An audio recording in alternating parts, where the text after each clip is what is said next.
찬송가 361장 찬송하겠습니다.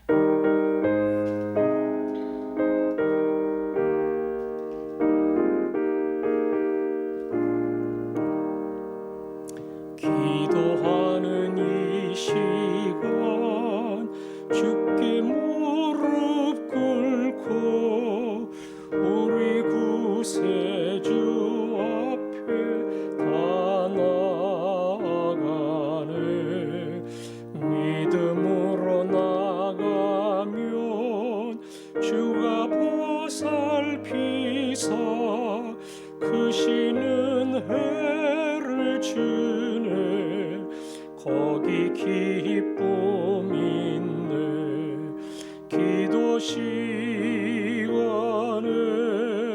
복을 주시네. 고난 내 마음 속에 기쁨 충만하네. 기도하는 이 시간 주가 곁에 오사 인자하신 얼굴로 귀 기울이네. 우리 마음 비우고 주를 의지하면 크시는 해를 주네. 거기 기쁨 있네. 기도 시간에 복을 주시네. 고난 내 마음 속에 기쁨 충만하네. 기도하는 이 시간 주께 엎드려서 은밀하게 구할 때 곧 응답받네. 잘못된 것 아뢰면 측은히 여기사 크시는 해를 주네. 거기 기쁨 있네. 기도 시간에 복을 주시네. 고난 내 마음 속에 기쁨 충만하네. 기도하는 이 시간 주를 의지하고 크시는 해 구하면 꼭 받으리라. 의지하는 마음에 근심 사라지고 크시는 해를 주네. 거기 기쁨 있네. 기도 시간에 복을 주시네. 고난 내 마음 속에 기쁨 충만하네. 아멘. 우리가 요즘은 새벽 기도회 전부를 영상으로 진행을 합니다. 조회수를 보면 70에서 거의 100회에 가까울 정도로 많은 분들이 참여를 합니다. 하지만 정작 6시에는 한 20여 명 되는 분들이 참여를 합니다. 앞으로 한두 주 지나면 현장에서의 새벽 대면 모임이 가능할 텐데 그때 늘 나오던 우리 고정 멤버들 또 이 시간에 나와서 기도하고 돌아가는 하나님이 부르시는 기도의 사람들 더 나와 기도하고 우리 교회가 이 위기의 시간을 기도로 극복하고 하나님의 큰 도움으로 오히려 깊어지고 강해지는 그러한 시간이 될 수 있도록 우리에게 기도의 소원을 더하여 주옵소서. 함께 기도하겠습니다. 아버지 하나님, 기도합니다. 기도할 수 있음이 큰 복임을 압니다. 아버지 앞에 나아가 전능하신 하나님, 좋으신 아버지, 그분의 이름을 부르며 기도할 수 있음이 특권인 줄 압니다. 아버지, 하늘의 문을 열어 우리를 불러내시며 기도하게 하시며 찾는 자 구하는 자에게 상 주신다 했으니 기도를 통해 주시는 그 복을 잊지 않게 하여 주옵소서. 아버지 하나님, 이제 우리가 곧 현장에서 새벽 기도회를 하게 될 겁니다. 많은 분들이 영상 새벽 기도회에 참여하지만 현장에서 다시 시작할 때에 이곳에 와야 할 주의 백성들을 불러주시고, 하나님, 이 현장의 기도회가 살아있고 하나님 앞에 나가 기도하는 백성들이 더 이곳에 모이게 하시고 현장과 영상이 살아있는 기도하는 교회 되게 하여 주옵소서. 아멘.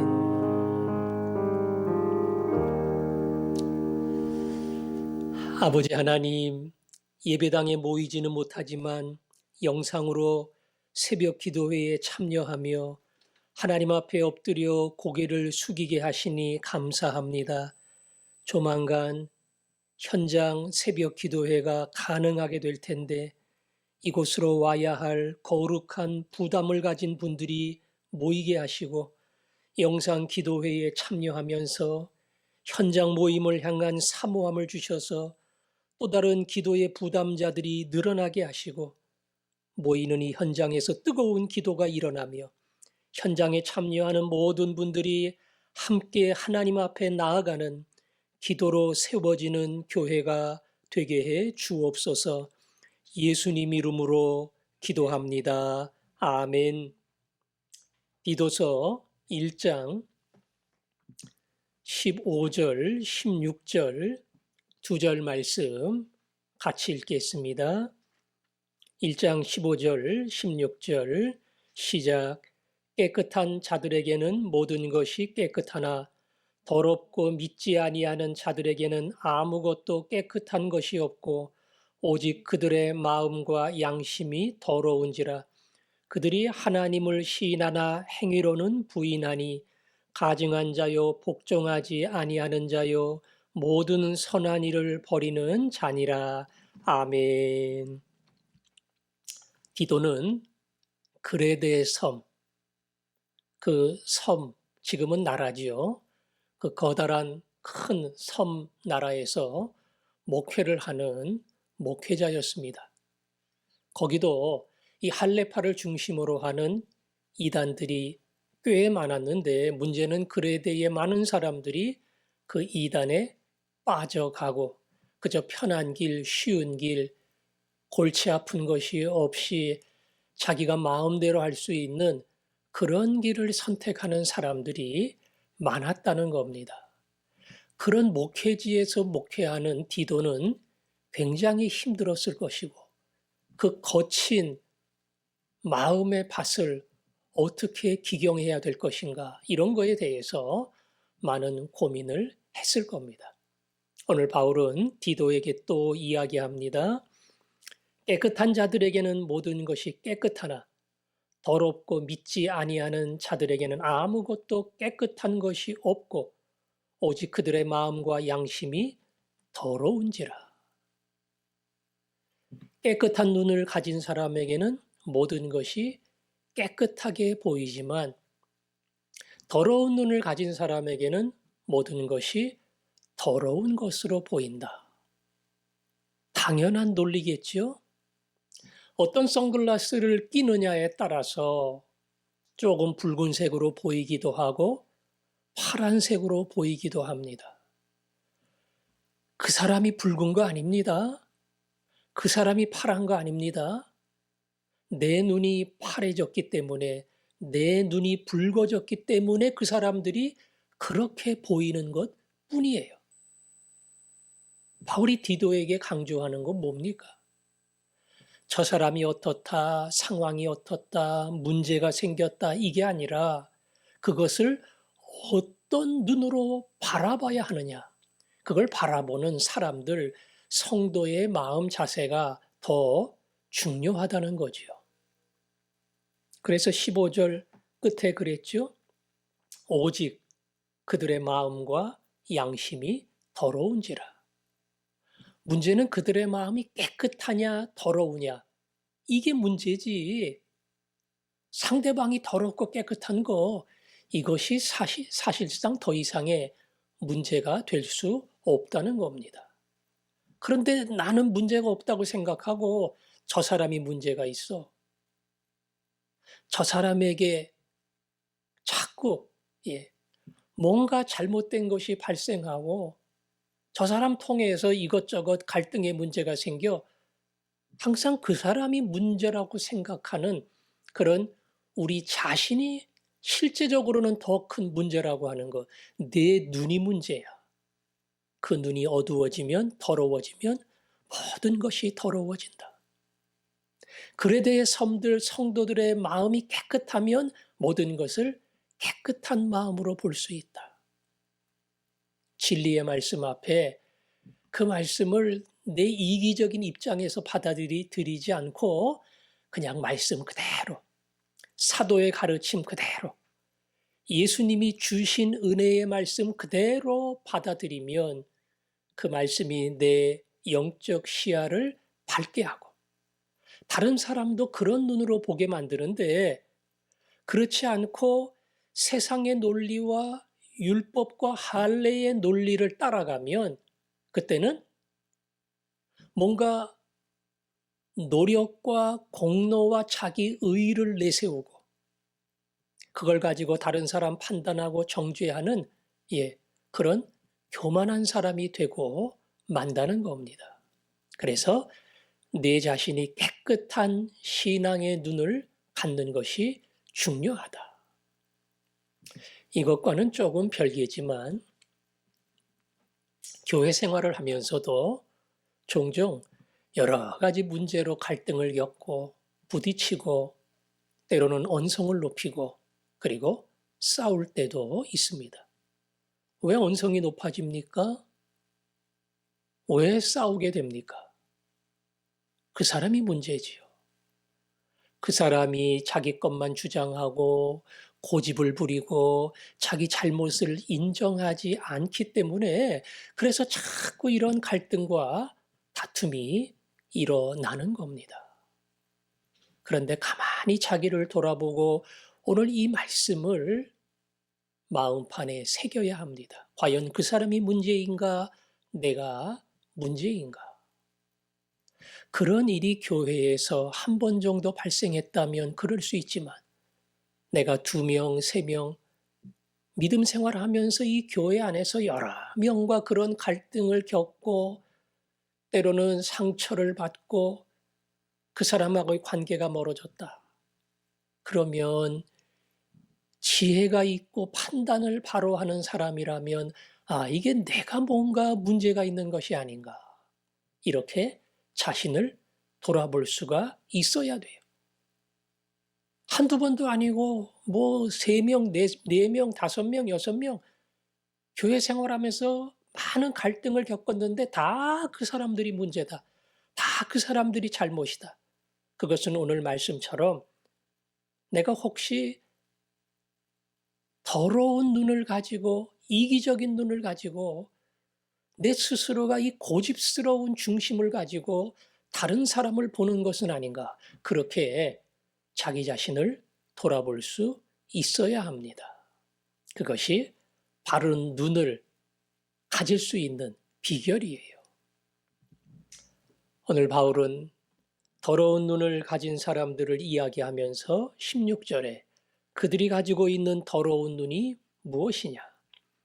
그들이 하나님을 시인하나 행위로는 부인하니. 말로는 예수 믿는다 그래요.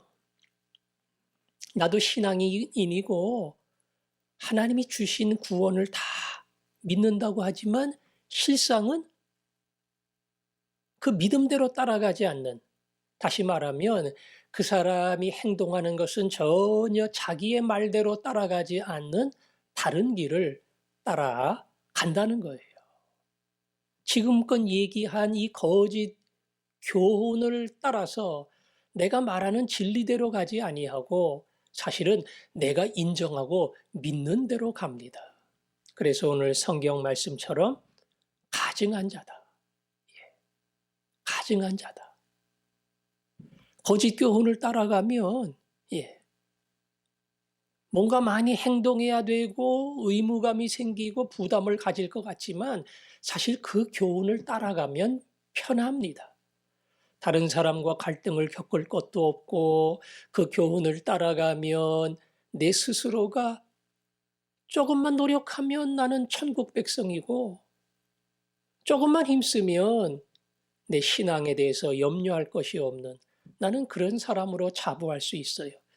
그래서 말은 은혜를 얘기하지만 내 삶은 내 조그만 알량한 노력과 행동과 공로와 이것을 의지하며 살아가는 그러한 사람이 된다는 겁니다. 믿음의 감사, 은혜의 감사, 이것을 잃어버리는 사람. 성경은 그 사람을 가증한 자다. 또 하나는 복종하지 않는다 그랬죠? 복종하지 않는다. 뭐에 복종하지 않는 겁니까? 진리의 말씀에 복종하지 않는 거예요. 하나님이 왜 사도를 세웠습니까? 예수님이 왜 사도의 명령을 주셨습니까? 예수님은 떠나셔요. 그리고 성령님이 일하십니다. 성령님이 일하실 때 아주 직접적으로 일하시는 경우가 있지만 대부분은 우리 주님이 세우신 사도들을 통해서 일하셔요. 그래서 사도의 권위를 인정해주고 그의 가르침에 따라야 하는 것인데 오늘 이들은 사도의 가르침을 따라가지 않는, 복종하지 않는, 자기가 판단하고 자기가 결정한 그 길을 가는 사람들이다. 진리의 길에 복종하지 않는 자라는 거죠. 그리고 모든 선한 일을 버리는 자니라. 선한 일을 버리는 자니라. 선한 일은 지금 계속 이야기해온 믿음의 길이고 감사의 길이고 감사하기 때문에 더 죄송하고 미안하고 감격스럽고 그래서 충성할 수밖에 없고 헌신할 수밖에 없는 바로 그것이 우리가 가야 할 선한 길이에요. 이거 지켜야 돼. 이거 따라와야 돼. 그렇지 않으면 구원 못 받는 거야. 이건 반억지지요. 억지로 하는 사람이 할 수도 있어요. 왜? 그거 안 하면 큰일 나니까. 그거 안 하면 잘못될 것 같으니까. 그래서 교회도 열심히 나오고 헌금도 하고 잘할 수 있어요. 근데 마음에 감동이 있는 사람, 하고 싶은 사람, 그걸 누가 막습니까? 억지로 하는 것이 아니라 너무 감사해서 뭔가 하고 싶은 뜨거운 소원이 일어나면 그것은 누구도 막을 수 없는 그야말로 가장 강력한 열정이 되는 거예요. 근데 이 사람들은 그게 없어요. 그냥 흉내만 내고 따라가는 척만 하는 겁니다. 그래서 더러운 눈으로 세상을 보면 다 다른 사람이 문제가 있고 사실 나도 하지 못하면서 그러기에 가증한 자고 사실 그렇기 때문에 오늘 말씀처럼 진리를 복종하지 않고 그리고 더 나아가서 선한 일을 따라가지 않는 내 중심과 내 고집대로 사는 자가 되고 만다는 겁니다. 오늘 말씀을 보면서 우리가 기억할 한 가지가 있습니다. 내 눈이 중요하구나. 내가 어떠한 자리에 서 있는가 이걸 항상 먼저 봐야 되는구나. 저 사람은 왜 저 자리에 있어? 저 사람은 왜 저런 말을? 저 사람은 왜 저런 행동을? 이게 아니라 내가 과연 어떤 마음과 어떤 자세를 가지고 보고 있는가? 거기에서 모든 것이 결정된다. 자기를 먼저 돌아보고 하나님 앞에서 모든 것을 판단할 수 있는 사람. 그런 지혜를 여러분 모두에게 주시기를 주의 이름으로 축원합니다.